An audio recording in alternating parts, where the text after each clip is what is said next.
వాళ్ళ phone tapping కేసులో SIT విచారణకి హాజరు కాబోతున్నారు మాజీ మంత్రి కేటీఆర్. అయితే కేటీఆర్ కింద సాయంత్రం నోటీసులు జారీ అయ్యాయి. ఈరోజు ఉదయం 11 గంటలకి పోలీస్ స్టేషన్ ఎదుట జూబ్లీహిల్స్ పోలీస్ స్టేషన్ ఎదుట హాజరు కావాల్సిందిగా ఆ నోటీసులు పేర్కొన్నారు. మీకు ఆర్టీవీ స్క్రీన్ పై నోటీసు కూడా చూపిస్తున్నాను. సో ఉదయం 9 గంటలకి ఇప్పుడు తెలంగాణ భవన్కి కేటీఆర్ రాబోతున్నారు. 10 గంటలకి మీడియాతో మాట్లాడతారు కేటీఆర్. అనంతరం సిట్ ఆఫీస్కి బయలుదేరతారు.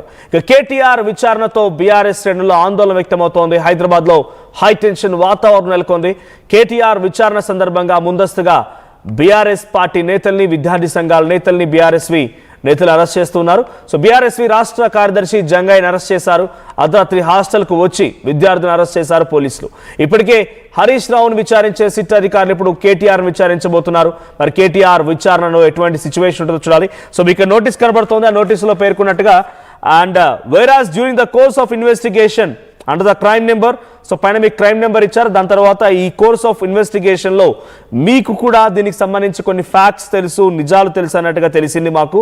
సో మీరు పర్సనల్గా వచ్చి మిమ్మల్ని కూడా ఎగ్జామినేషన్ చేయాలనుకుంటున్నాం కాబట్టి పర్సనల్గా వచ్చి ఆ ఎగ్జామినేషన్ ఎదుర్కోండి అన్నట్టుగా దీంట్లో మెన్షన్ చేశారు.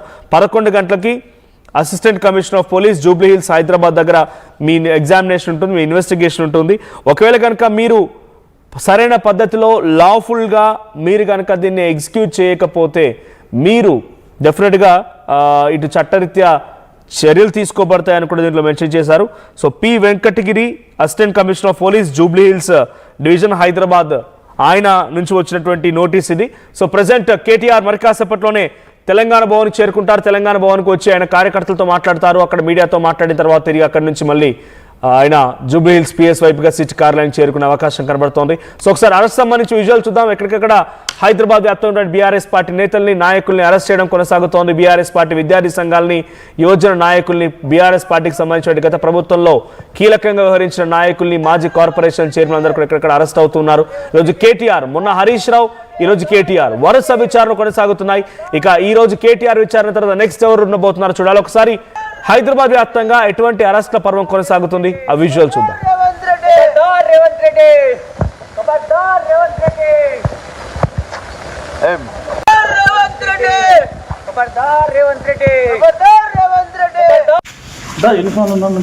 ఈరోజు కేటీఆర్ గారికి శిక్షించిన సందర్భంగా ఈరోజు ప్రభుత్వాన్ని ప్రశ్నిస్తూ ఉంటే ఈరోజు అక్రమ అరెస్ట్ చేసి ఈరోజు పోలీసులను పెట్టి ఈరోజు కాంగ్రెస్ ప్రభుత్వం మమ్మల్ని అక్రమ అరెస్ట్ చేస్తుంది. మేము తీవ్రంగా ఖండిస్తున్నాం. వెంటనే కేటీఆర్ గారికి ఇచ్చినటువంటి సిట్టును వెంటనే తీసుకోవాలి.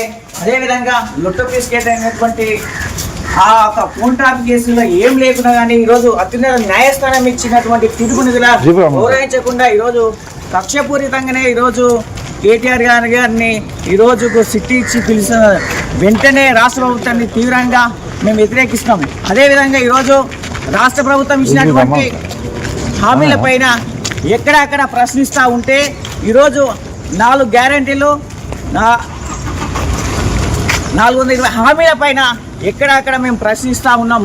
ఈ ప్రశ్నించే సందర్భంగా అక్కడ కేటీఆర్ గారి పైన, హరీష్ రావు గారి పైన, అదేవిధంగా రైట్ నోటీసులు అందాయి కేటీఆర్కి. ఆయన నిన్న రాత్రే ఈ నోటీసులు అందిన విషయం పైన కూడా మాట్లాడుకొచ్చారు.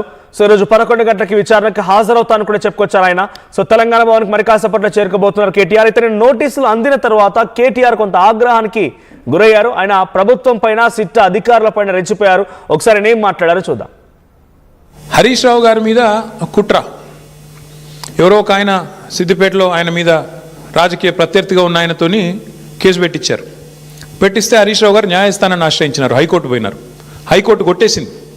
కొట్టేస్తే ముఖ్యమంత్రి గారు ఆయన ఆరాటం ఎట్లాంటిదంటే హరీష్ రావు గారిని జైలుకు పంపాలని సుప్రీంకోర్టుకు పంపించినాడు ఈ కేసును. హైకోర్టు కొట్టిస్తే ప్రభుత్వ పైసలతోని, ప్రభుత్వమే పెద్ద పెద్ద న్యాయవాదులు గంటకు ₹1 కోటి తీసుకునే న్యాయవాదులను పెట్టి ప్రజల పైసలతోని సుప్రీంకోర్టుకు పోయినాడు. సుప్రీంకోర్టు కూడా కొట్టేసింది. అయినా నీకు సిగ్గు రాలేదా? ఈ కేసులో ఏం లేదు, విచారణార్హం కాదు ఈ కేసు అని, ఈ ఫోన్ ట్యాపింగ్లో పసలేదు హరీష్ రావు గారి మీద అని చెప్పి సుప్రీంకోర్టు కొట్టేసినాక కూడా సుప్రీంకోర్టు కంటే కూడా నీ సిట్టు, నీ చిట్టి పెద్దదా? హరీష్ రావు గారి మీద కుట్ర, ఎవరో ఒక ఆయన సిద్దిపేటలో ఆయన మీద రాజకీయ ప్రత్యర్థిగా ఉన్న ఆయనతోని కేసు పెట్టించారు. సో గతంలో సిట్ అధికారులు సిట్ ఏర్పాటు చేసినప్పుడు రాజకీయ ప్రమేయాన్ని ఎప్పుడు టచ్ చేయలేదు. కేవలం అధికారులు ఎవరున్నారు, ప్రభాకర్ రావు ఏంటి, శ్రవణ్ రావు ఏంటి, తర్వాత రాధాకిషన్ రావు ఏంటి, గట్టుమల్లి ఎవరు, ప్రణీత్ రావు ఎవరు, అందరూ కూడా తిరుపతయ్య, ఇలాంటి వాళ్ళని మాత్రమే విచారించి వాళ్ళ స్టేట్మెంట్ రికార్డు చేసుకున్నారు. పలువురు రిమాండ్కి తరలించారు. వరుస రిమాండ్లు కొనసాగాయి. కొన్నేళ్ల పాటుగా జైలు జీవితం కట్టిన వారంతా కూడా బెయిల్పై బయటకు వచ్చారు. రకరకాల తిరుగుతూనే ఉన్నారు. ఇప్పుడు మరోసారి సిట్ ఏర్పడింది. సిట్ అధికారుల్లో అటు సజ్జనార్ నేతృత్వంలోని ఈ సిట్ రాజకీయ ప్రమేయాన్ని నిగ్గు తేల్చబోతోంది. గతంలోనే పంజాగుట్ట పోలీస్ స్టేషన్లో హరీష్ రావు పైన కేసు నమోదైంది. చక్రధర్ అనేటువంటి ఒక వ్యక్తి ఇచ్చినటువంటి ఫిర్యాదు ఆధారితంగా, సిద్దిపేటకు సంబంధించిన రాజకీయ నాయకుడు ఆయన, సో ఆయన ఇచ్చినటువంటి ఫిర్యాదు ఆధారితంగా పంజాగుట్ట పోలీసులు కేసు నమోదు చేశారు. అయితే దీన్ని ఛాలెంజ్ చేస్తూ హైకోర్టుకు వెళ్లారు హరీష్ రావు. ఒకసారి విచారించినట్టు కూడా ఉన్నారు. సో ఆయన హైకోర్టు వెళ్ళడంతో హైకోర్టులో కూడా ఇటు పోలీసు ఎవరైతే కేసు నమోదు చేశారో నిరూపించలేకపోయారు ఆయన పైనటువంటి ఆరోపణని. సో దాంతో హైకోర్టు ఆ కేసును కొట్టేసిన తర్వాత సుప్రీంకోర్టుకి వెళ్ళారు. సుప్రీంకోర్టుకి ఎవరు పిటిషనర్ వెళ్ళారు, చక్రధర్ అనేటువంటి వ్యక్తి వెళ్ళడంతో అక్కడ కూడా ఈ కేసుకు సంబంధించిన సరైన ఆధారాలు సమర్పించకపోవడంతో అక్కడ కొట్టిపారేయడం జరిగింది.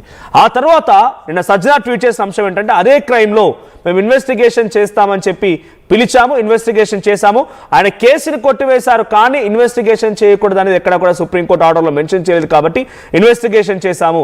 ఆయన వచ్చారు, ఆ తర్వాత తన కుమారుడు ఏదో విమాన ప్రయాణం ఉందని చెప్పడంతో వదిలేశామని చెప్పనంగా సజ్జనా ట్వీట్ చేశారు. మరి రోజు కేటీఆర్ వస్తున్నారు. మరి కేటీఆర్ని ఈ కేసులు ఎలా లింకప్ చేస్తారు అధికారులు, లేకపోతే మొన్న హరీష్ రావు విచారణలో కూడా సెన్సేషనల్గా ఆర్టీ కూడా చెప్పుకొచ్చే ప్రయత్నం చేసింది. ఏకంగా హరీష్ రావు ఫోన్ కూడా ట్యాప్ అయింది చూడండి అని చెప్పి హరీష్ రావు ముందు ఆధారాలు పెట్టారట సిట్ అధికారులు. నీ ఫోన్ కూడా ట్యాప్ అయిన చూసుకో అని చెప్పి 2018లో ఆయన ఫోన్ ట్యాప్ అయిన వివరాన్ని కూడా అటు సిట్ అధికారులు హరీష్ రావు ముందు పెట్టారట. మరి రోజు కేటీఆర్ విచారించబోతున్న నేపథ్యంలో కేటీఆర్ బాధితుడు అవుతాడా నిందితుడు అవుతాడా చూడాలి. మా ప్రతినిధి మధు ఉన్నారు ఫోన్ లైన్లో. మధు, సో కేటీఆర్ విచారణకు హాజరు కాబోతున్న నేపథ్యంలో ఎటువంటి ఉత్కంఠ రేపుతోంది బీఆర్ఎస్ పార్టీ శ్రేణుల్లో, బీఆర్ఎస్ పార్టీ నాయకులు ఎటువంటి ఆందోళన వ్యక్తం అవుతోంది, అప్డేట్స్ ఏంటి? ఎగ్జాక్ట్లీ కేటీఆర్ వర్కింగ్ ప్రెసిడెంట్ నిన్న నోటీసులు అందుకున్నారు ఆయన తరఫు నుంచి లీగల్ సెల్. సో నిన్న సిరిసిల్లలో ఉన్నారు. కేటీఆర్ పర్యటనలో భాగంగా నోటీసులు అందుకోవడంతో ఖచ్చితంగా హాజరవుతానని చెప్పారు. కేవలం కాంగ్రెస్ పార్టీకి సంబంధించినటువంటి అవినీతి ఆరోపణలు బయటికి తీసుకొస్తున్నందుకే ఆధారాలతో సిట్ పేరుతో మరొకసారి హైడ్రామా చేస్తా ఉన్నారు. అసలు హైకోర్టు సుప్రీంకోర్టు కన్నా హరీష్ రావు పైన కావాలనే సిట్ నోటీస్ ఇచ్చి విచారించే ప్రయత్నం చేస్తా ఉన్నారు, జైలుకు పంపే ప్రయత్నం చేస్తా ఉన్నారు అనేటువంటి స్టేట్మెంట్ చేస్తారు. అయితే నిన్నటి వరకు కేటీఆర్ పేరు వినిపించలేదు. సడన్ గా నిన్న కేటీఆర్ కు నోటీసు రావడంతో పెద్ద ఎత్తున మరొకసారి చర్చ కొనసాగుతుంది. ఇది సీక్వెన్స్ గా ఈసారి పెద్ద తలకాయలందరినీ విచారించనున్నారు. గతంలో వచ్చినటువంటి ఆరోపణల విషయంలో ఒకటి ఇప్పుడు హరీష్ రావు, నెక్స్ట్ కేటీఆర్, తర్వాత చివరిగా కేసీఆర్ కూడా విచారించడం అనేటువంటి వార్తలు వినిపిస్తా ఉన్నాయి. కేటీఆర్ కూడా గతంలో ఇదే ధృవీకరించారు. నెక్స్ట్ కేసీఆర్ కూడా నోటీస్ ఇచ్చారట అనేటువంటి స్టేట్మెంట్ చేశారు. మొన్న హరీష్ రావుని విచారించిన సందర్భంలో దాదాపు 7 గంటలు విచారించారు.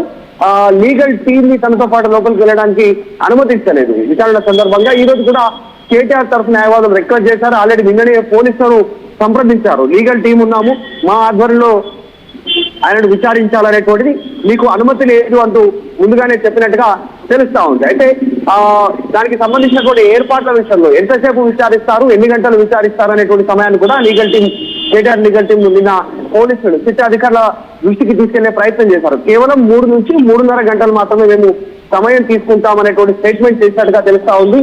ఆరోగ్య రీత్యా ఫుడ్కి సంబంధించినటువంటి విషయంలో ఇతరత్ర షెడ్యూల్ ఉన్నటువంటి దానిలో టైం చెప్పాల్సిందిగా లీగల్ టీం అడిగింది. సో ఫోన్ ట్యాపింగ్ వ్యవహారం కాంగ్రెస్ వచ్చినప్పటి నుంచి తెరపైకి వచ్చింది. వాళ్ళు దీనిపైన గతంలోనే ఒక సిట్ చేశారు, ఒక నివేదిక తయారు చేశారు, ఇప్పుడు స్పెషల్ సిట్ చేశారు. 9 మంది సీనియర్ ఐపీఎస్ అధికారుల ఆధ్వర్యంలో సిట్ కొనసాగుతా ఉంది. సిట్ మార్చి 15వ తారీఖు లోపల ప్రభుత్వానికి నివేదిక ఇవ్వడానికి సిద్ధమవుతున్నట్టుగా చాలా స్పష్టంగా కనిపిస్తా ఉంది. చాలా వేగం పెంచింది. ఇప్పటికే హరీష్ రావు అయిపోయింది, కేటీఆర్ మళ్ళొకసారి